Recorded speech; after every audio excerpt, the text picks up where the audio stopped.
Hey, has anybody heard Izzy today?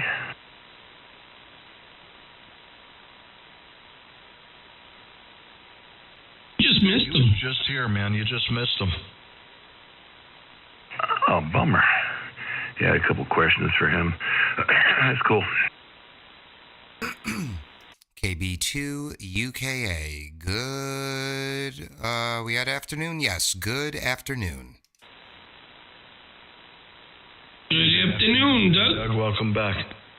I thought I'd wait. Hey, Doug. It's good to be back. I am free till 5 p.m. 5 p.m. Wife is out, daughter's out, son's playing video games. I'll probably take a break at some point to eat like a mid-afternoon lunch. We just had brunch, some omelets I made for me and the boy, and it's radio day. It's Radio Saturday.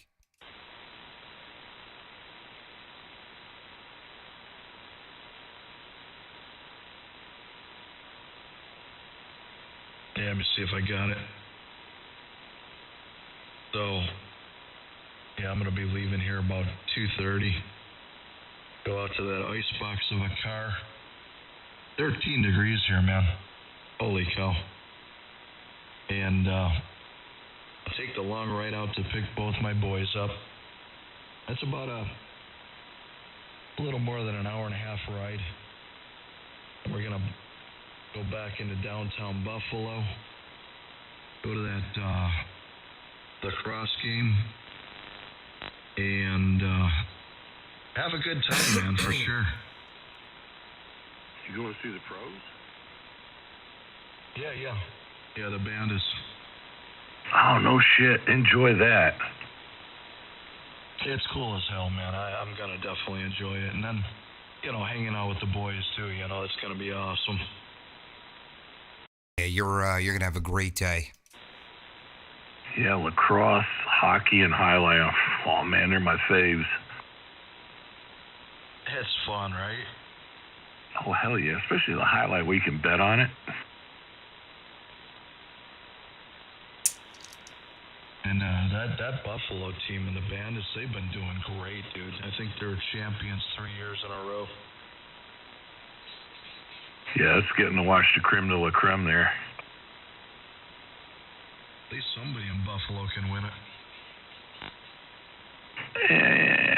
I like the Rangers too. I mean, for lacrosse, you got what you got, and like you said, three years running champions. It's kind of like watching New England every year winning it. Honest to God, right? Well, at least lacrosse isn't fixed yet, like the NFL. You didn't hear about the flake about stick? The referees on our game there. I didn't hear about what? What was that, Rick? I said you didn't hear about the deflate stick yet? Oh, deflate stick, deflate gate. The more and more I look at this, it looks like they script the entire NFL at the beginning of the season. It's like championship wrestling. What's wrong with it? Yeah, if you know it's fake, then you can enjoy it. Oh, man. The Bills got robbed. I don't care what anyone says. Yeah, they did. They did, but man. so did the Patriots. And, they're, doing something about it, but they should reschedule the damn game. That's what they should do. I mean, replay the game? Absolutely. Well, I'm sure the rules don't call for that, but you would know better than me. I don't follow football too greatly.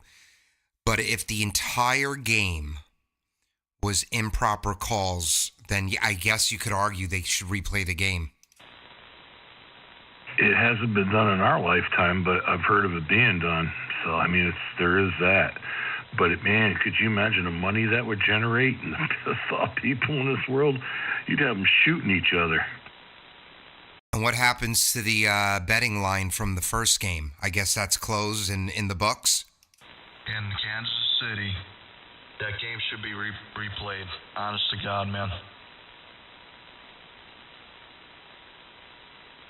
I feel your pain, brother.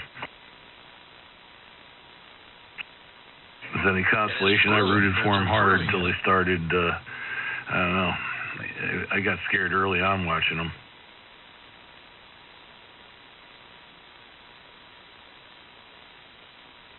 Richie, you still in Studio X right now? You there?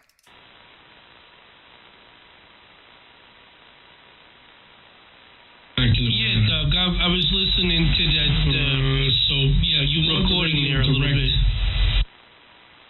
Man, you sounding good, man. You're sounding good. I've got the YouTube on, too, so you could hear it. You could go back and hear it real time on my receiver if you want.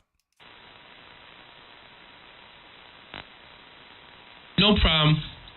I'm not online yet, though, but let me do something here. I'm making an adjustment, and I'm going to resave it as another profile. Seems a little heavy. I want to take some of that heaviness out. Did you make any changes on what I'm hearing now? Because it sounds very crisp, and it sounds a little less heavy already. Some changes already. And is it more balanced now? Oh, yeah. Write this down, 6 minutes, 34 seconds. That's where we are in the recording when you watch it back later. It sounds really good. Then I won't touch the other EQs. All I had to do is the mic EQ. Very, very balanced. Still has that low-end punch, but it's not overdone. Cool, thank you.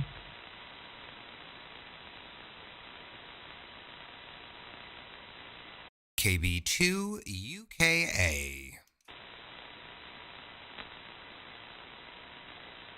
KC2 HTV.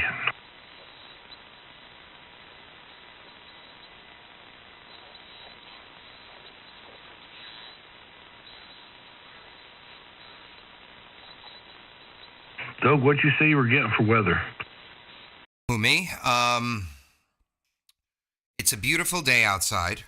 It's a touch under freezing. It's like 31 degrees. Little windy, but beautiful. Might even smoke a cigar. I think it's going a high of 42. 19 tonight. Rain tomorrow, high of 36. Monday, high of 45. And then Wednesday, we might get snow, but I don't know how much yet. Oh, man, at least somebody's getting a decent day out of it. It's been snowing. Well, I think it froze late last night. So we had a little ice there this morning, and it started snowing, and it's been continuous since about, 6:30, 7 o'clock this morning. But I guess today it's supposed to drop down in 7 or 8 degrees, so we must be in the band for the this time of the season. Sucks, though. Yeah, it's going down to 19 tonight, but the real feel will probably be low single digits, if not below freezing. But, yeah, I think the coldest it was last week when I was away, maybe like a week and a half ago. I think the highs down here were like 14. So it was pretty cold. But, yeah, it's not too bad today. I want to smoke a cigar. It's a little windy, so I might just open the garage door and sit in there and stare at the at the front end of my car in a little lawn chair while I smoke. Yeah, I just did that with a Swisher Sweet. It was a little tad nippy out there, but I go out there in my sweats and my slippers, puff a little bit on that Swisher Sweet, stare at the car, and go back in. Yeah, well, this will be, if I smoke a small one, this will be about 40, 50 minutes. My wife got me a battery-controlled heated jacket and boots. So I don't need that today, but I prefer, I don't smoke in the house. I'd like to redo my garage at some point and put smoke eaters in there, like professional one, and turn the garage into like a little cigar lounge. But I don't mind being out in the cold, but the wind ruins the cigar. It makes it canoe, it makes it funnel. So I don't mind the cold, but the wind makes it rough.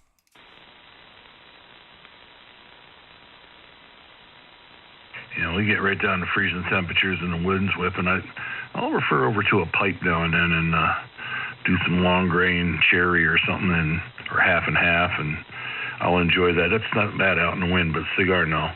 If you're going to make a cigar room or a smoke room, man, make sure you have just a little bit of like a walk-in humidor, and so you can, a little. That would be so sweet.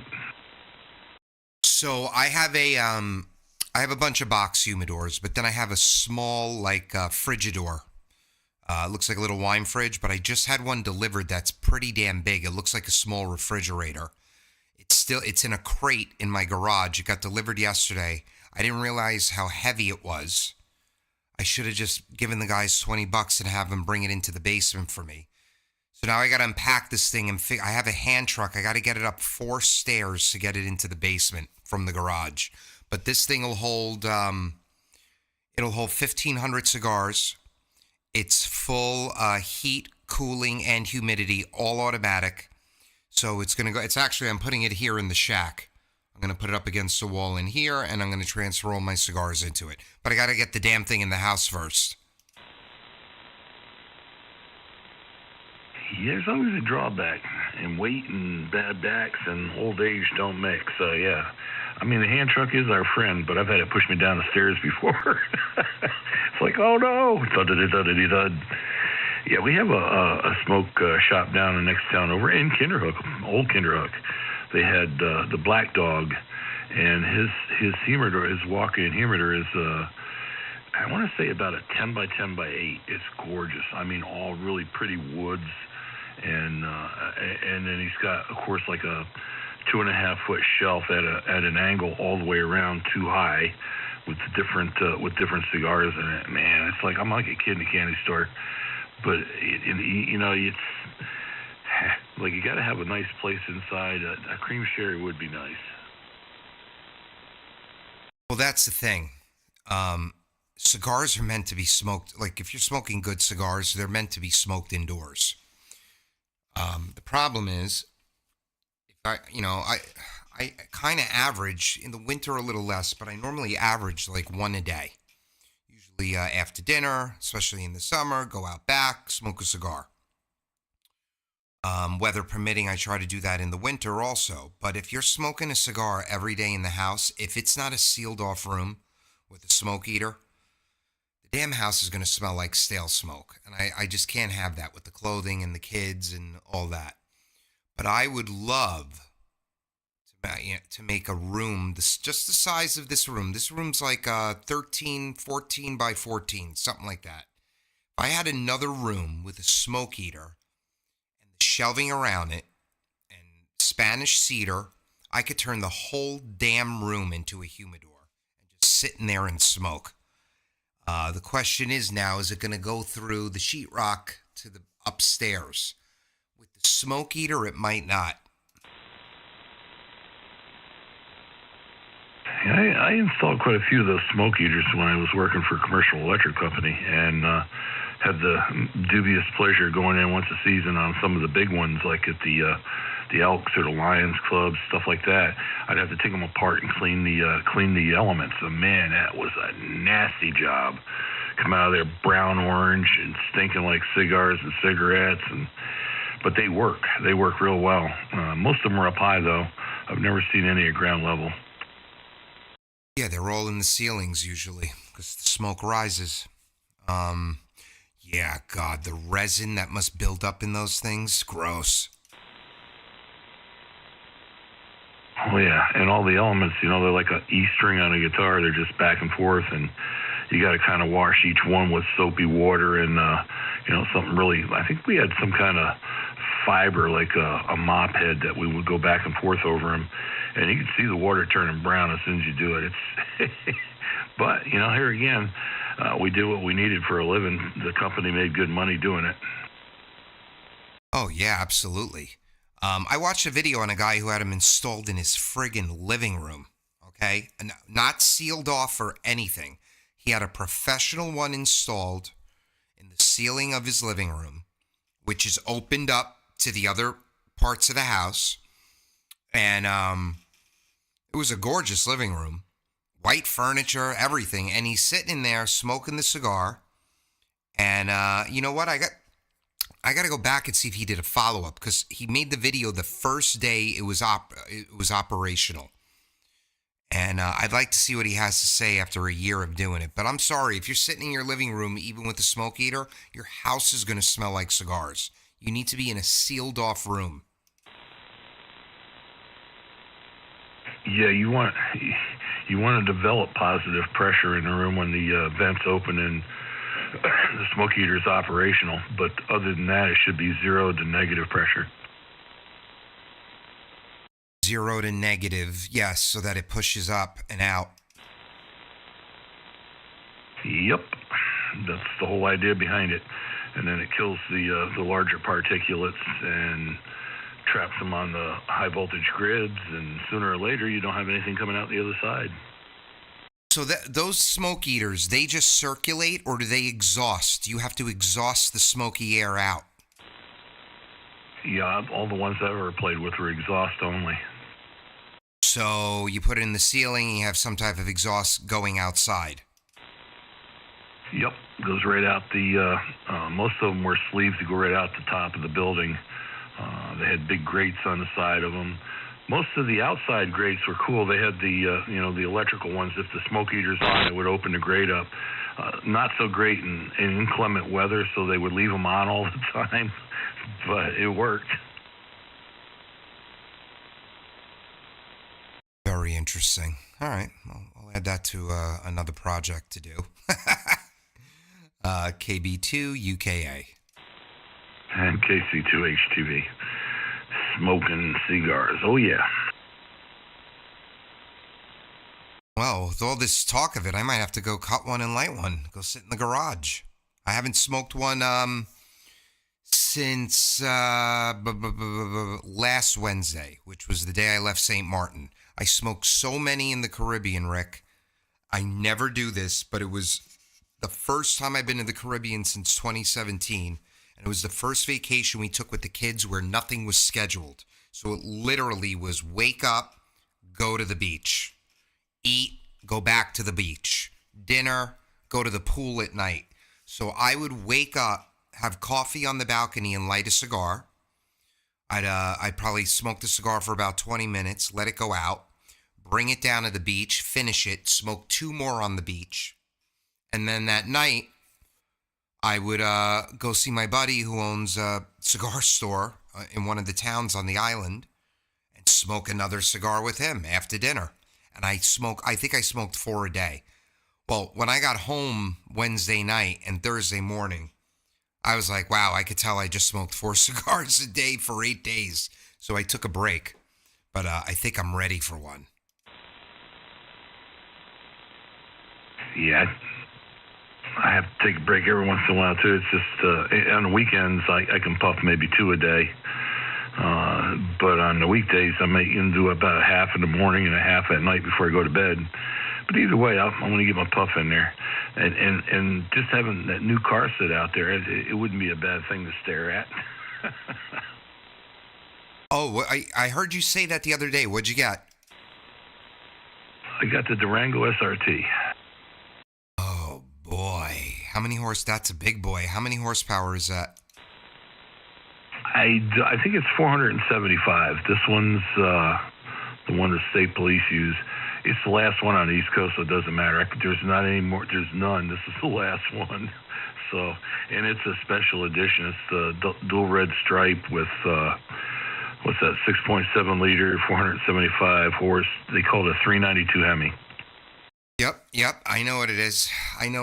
My wife almost got the SRT Grand Cherokee. And then what's the other one? The Trackhawk, which I think has even more horsepower. So is that what, they're not making it anymore? What model year is that? Leftover 23. Oh, so did they make them in 24 or no? Yeah, they did, but they're all gone already. It's like the dealer said, there's no new Durangos left out there. I mean, there's plenty of, reconditioned and new or leasers and stuff like that, but not the SRTs, I don't believe. That's nice, man. You're going to love it. You're going to put a radio in it or no? I was looking at fender mounts already.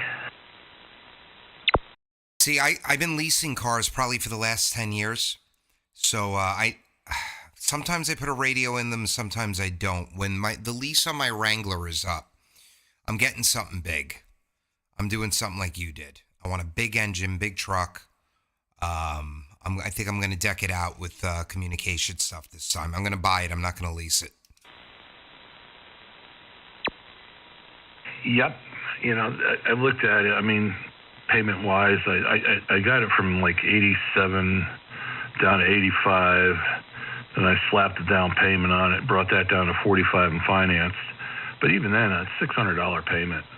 It's still about double what you would do for a lease. But here again, they're not going to lease those type of cars.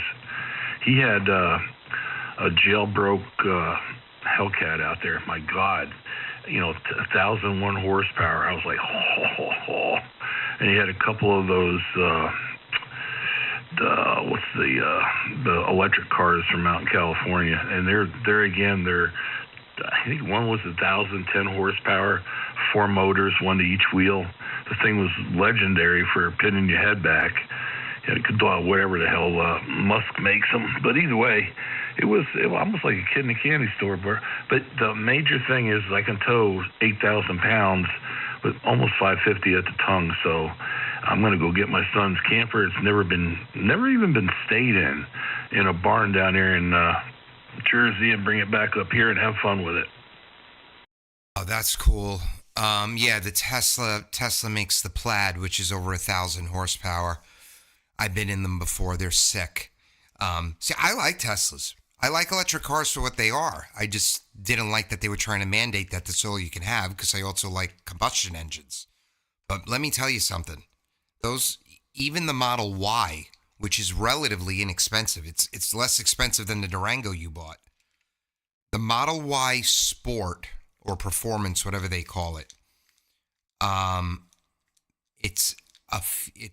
think it's 0 to 60 in 3 seconds, but the Plaid is like 2 something. My wife drives a 605 horsepower GLE 63S AMG SUV, the Mercedes. That is a fast truck. That I actually own. I bought it in 21. She's only got 20,000 miles on it. She babies it. That's a fast truck. But guess what? The Tesla will beat it off the line.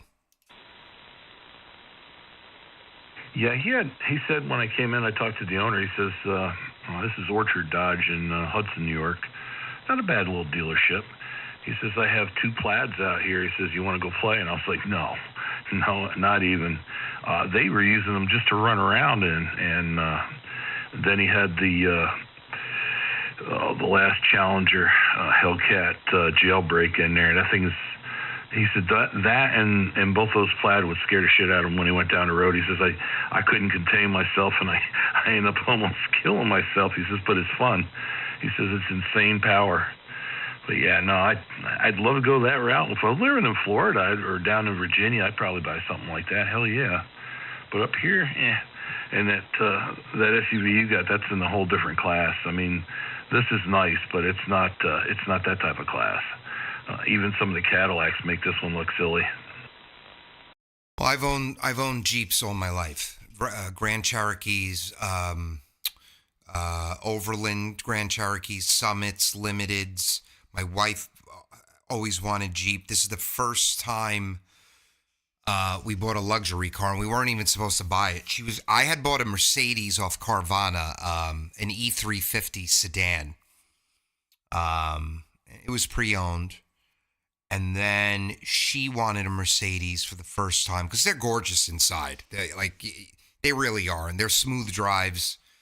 So she was gonna buy like a $60,000-$70,000 Mercedes, and we go in, and I go, whoa, wait a minute, what's this thing?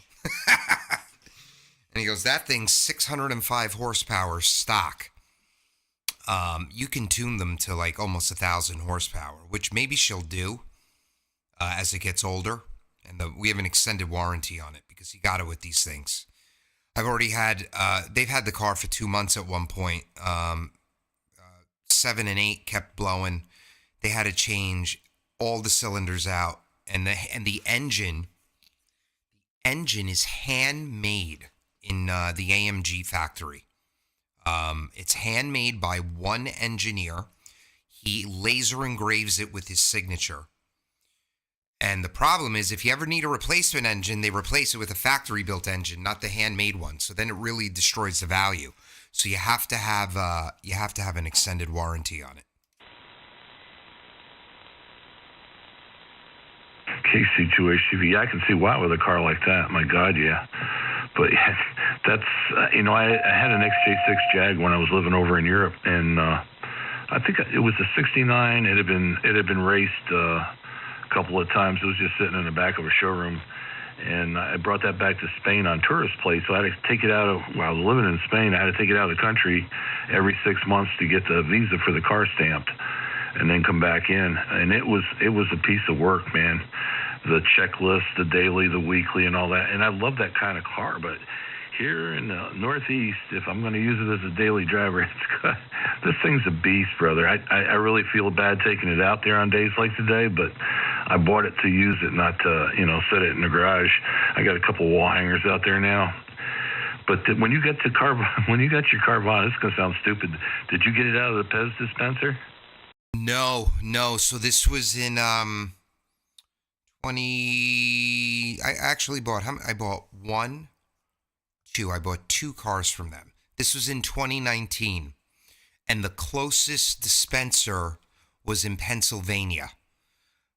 So no, they delivered it right to my door, which was very cool. And then I got my wife a Grand Cherokee from them, and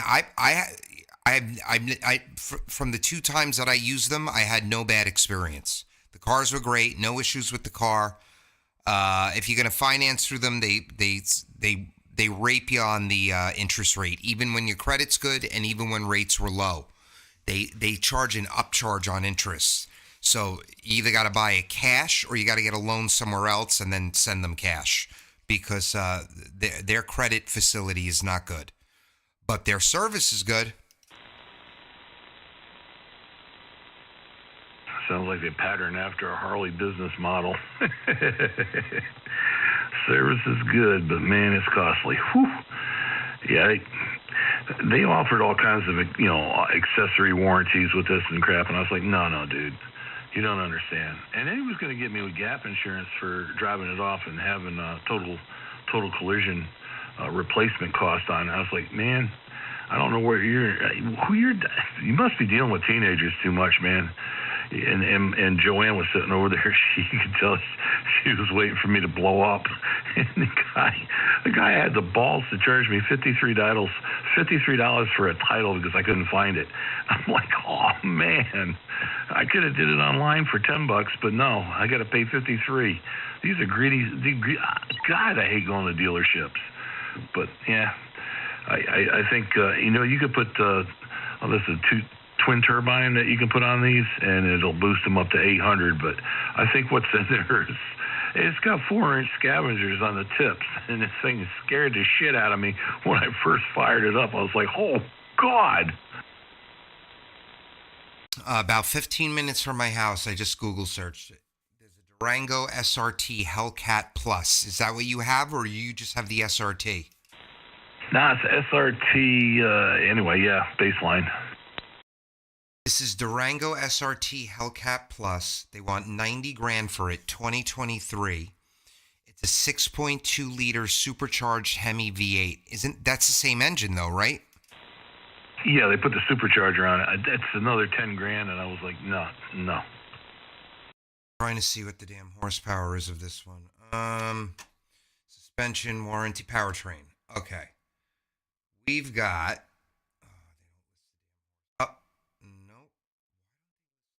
Power. I always have to look somewhere else. You would think they would list that in the powertrain. Oh, there it is. 710 horsepower. Holy crap.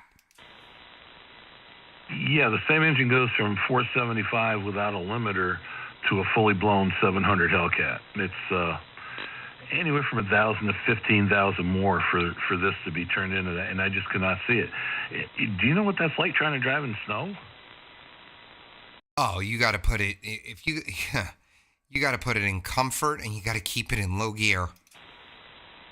Yeah, you basically need to use the paddles because that's the only way it'll do it manually. And I don't have a problem with that. I love paddle shifting, but yeah, it's a little tricky. I'm getting used to it. I mean, it took me almost a day to get used to those auto headlights to say I don't want to use them. I'll use the manuals. Nice truck. This is very nice. My lease on the Wrangler. Let's see. Next February, so literally a year from today, I could start thinking about getting out of it. It'll make sense. It's too early to get out of it now. Yeah, you don't want to even be close to upside down. That doesn't make sense, or not even getting your full warranty on it. There's another one I looked at was the Fords. They had that super. I don't remember what the hell it was. It was an SUV back to one of the older model lines that they brought back, but doesn't look anything like it. Almost like the Bronco, something super Bronco that put out close to 1,000 horsepower. Have you seen one of those? I have, but I think you made a better choice. I think your truck's tougher. Those Broncos look, even the expensive one, they look too plasticky for me. I think you made a better choice. Now, I heard Ford, let's see, let me just get the word right. I heard Ford, Expedition, it's bringing back a model. Do they still, or the Excursion? Which one did they stop making? The Expedition. That's the one my girlfriend has. It's a 98. And the reason I bought it was the same year as my vet, and it was in just as nice shape. So those are boats. I mean, it's a great car, and she's used to it, but she's got what they call the Eddie Bauer edition, where they really tricked it out nice. Yep, and it's not the Expedition. They still make the Expedition. Here it is. The 2025 Ford Excursion is a full-size SUV that's rumored to be returning to the market. This thing is tough. Okay? When did they stop making the Excursion? When did Ford stop the Excursion? But it's not available yet. They stopped it in September of 2005 was the last year they made it. Yeah, a woman I worked with had one of those big black ones. Man, was that gorgeous. It would definitely shadow the S. Whoever that is, Super RFI. Sorry. Who was that? That might have been KZ2N. Is that you, Chris?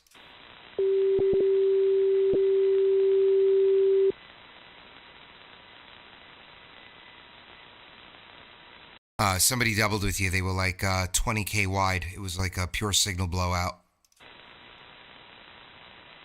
Yeah, I don't know who's I don't know, I'm hogging, man. I'm just getting into the conversation. I'm sorry for that, brother.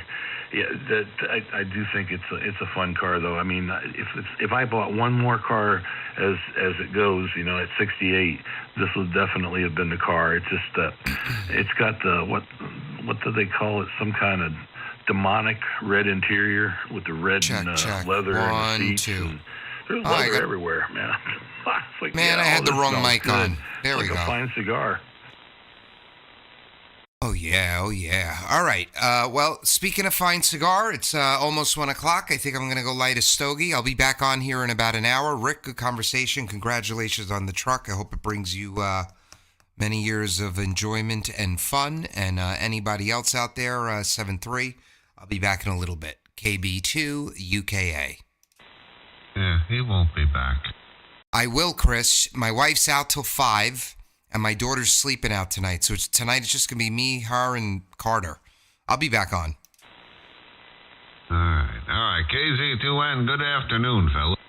And that was you. You sound marvelous right now. Marvelous, Chris. So whatever I heard when you first broke in there is completely cleared up. All right, 73, guys.